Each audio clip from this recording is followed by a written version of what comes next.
ছোট ভাই আমার, বোন আমার, প্রতিজ্ঞা করো, বাপ মরবে, মা মরবে, ভূমিকম্প হবে, সিডর হবে, এই পৃথিবী লন্ড ভন্ড হয়ে যাবে, বেঁচে আছি মানি ফজরের 2 পড়তেই হবে।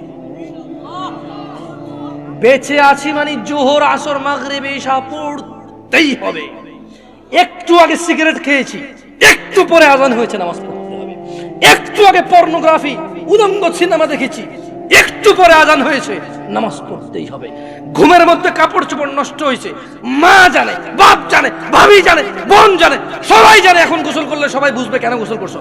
সবাই বুঝলে বুঝুক, না বুঝলে নাই। আরে বুঝলেই কি না বুঝলেই কি, আমার কাপড় নষ্ট হয়েছে, গোসল আমার ফরজ হয়েছে, আমি গোসল করব, নামাজ পড়ব।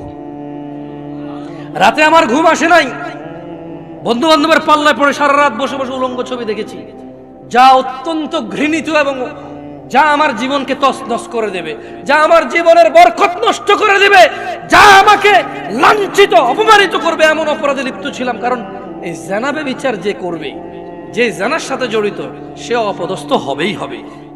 আখিরাতে তো তার আছেই। এই একটাই অপরাধ জানাবে বিচার, একটাই অপরাধ অশ্লীলতা, যেটা শাস্তি আল্লাহ দুনিয়াতে দিয়ে দেয়। কোথায় দেয়? আখিরাতে তো আছেই।